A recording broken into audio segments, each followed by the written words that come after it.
À quand la spirale Blueprints? En vrai, en fait, j'ai peur de pas avoir le niveau en anglais pour profiter du jeu.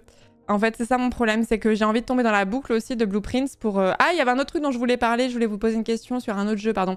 Faut que je me le note mentalement. Blueprints, en fait, j'aimerais bien tomber dans la boucle, mais quand je vois les gens qui le stream, je me dis c'est des gens qui sont relativement à l'aise en anglais. Et j'ai peur de buter sur des mots et en plus de faire la traduction, genre c'est un vrai métier. Donc ça me semble compliqué, donc je me demande s'il faudrait pas que je le fasse hors live, je sais pas. Après vous allez me dire, je peux toujours faire un live pour tester et si ça marche pas bien, c'est pas grave, c'est pas la fin du monde, tu vois, mais il y a toujours des aides pour trad aussi. Ouais mais ça, déjà je crois que c'est un jeu qui prend quand même du temps, si ça rajoute en plus un temps pour la traduction, ça peut vraiment être long quoi. Déjà qu'ici on est en slow run ultime, bon après je dis ça, mais j'ai regardé le débrief de Ponce sur Sazilan, vous me traitez slow runneuse, mais ça va hein. C'est vrai qu'il faut un bon niveau d'anglais après, sinon Google Trad et Word Référence. Bah en fait, c'est ce que je comptais faire si je le faisais hors live. Mais comme je suis en live, j'ai peur que ça nique un peu le rythme du stream et que ce soit un petit peu chiant à regarder. En fait, ça me dérange pas d'aller sur Word Référence ou sur Google Trad en même temps que je suis hors live. Parce qu'en fait, je m'en fiche un petit peu du temps que je mets sur tel truc.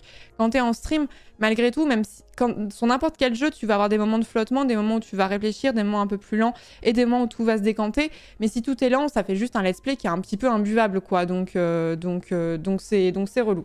Le jeu est vraiment hardcore en anglais, il faut pas avoir pas mal de vocabulaire, c'est littéralement littéraire. J'ai très peu confiance en mon niveau en anglais, hein, c'est vraiment terrible. Ça remonte à loin, hein, ça remonte vraiment à ma prépa en plus de ça. Parce que j'avais pas spécialement un niveau en anglais qui était catastrophique, mais j'ai fait une prépa littéraire, pour ceux qui connaissent pas mon parcours d'études. Et le niveau d'anglais était extrêmement exigeant et on faisait de la...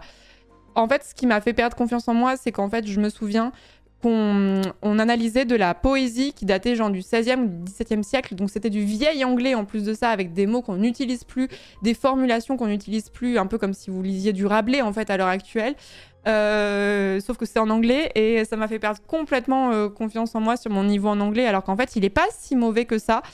Et ça fait que des fois, je me pose des questions sur des trads où, en fait, si je me prenais moins la tête, je saurais le traduire. Mais en fait, j'ai trop perdu confiance, en fait. Mais ça fait plus de 10 ans, quand même. Donc, et je me rends compte qu'il y a plein de fois où, quand j'écoute une série en anglais, j'arrive à... Ça dépend si l'accent est texan, c'est mort. Si l'accent est écossais, c'est mort. Mais il y a plein de fois où j'arriverai à suivre sans sous-titres, quoi. Mais ouais, au pire, on peut tester un live pour voir. Et si je trouve que c'est pas fluide, je peux continuer hors live. Hein. C'est pas non plus la fin du monde. Hein. Je serais pas la première streameuse à... Putain, je serais la première streameuse à arrêter un let's play en cours de route. Ça casserait les couilles quand même. Ça niquerait la streak des streamers, des streamers francophones qui finissent tous les jeux qu'ils lancent. Même Desmond dans Lost. Ah, Desmond, des fois, c'est un peu compliqué de le comprendre, justement, ouais. Il a un gros accent quand même, hein. J'ai lu le Silmarillion en vieil anglais, j'avais l'impression de pas si bien connaître l'anglais que ça. Oui, ça m'étonne pas. La preuve, MV sur Blueprints. Oui, mais MV est quasiment bilingue.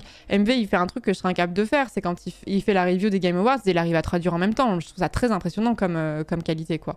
Non, puis même, il y a pas eu une période aussi, alors qui date, mais quand MV, il avait pas une période où il streamait qu'en anglais, à un moment donné, ou moitié de temps. Je vous parle vraiment, peut-être 2016, même avant, peut-être. Vraiment, là, c'est vraiment pour les vieux de la vieille de Twitch, là. Ouais, le fait de... Déjà, si tu streams en anglais, c'est quand même que t'es à l'aise avec la langue. Moi, si je streamais en anglais, ce serait catastrophique, hein. Je pense que tu t'en sortirais plus que la plupart des streamers qui ne font pas toute la trad et vont check des mots en plein live et ça reste très sympa à regarder. Bon, bah écoutez, ça me tente bien, en vrai.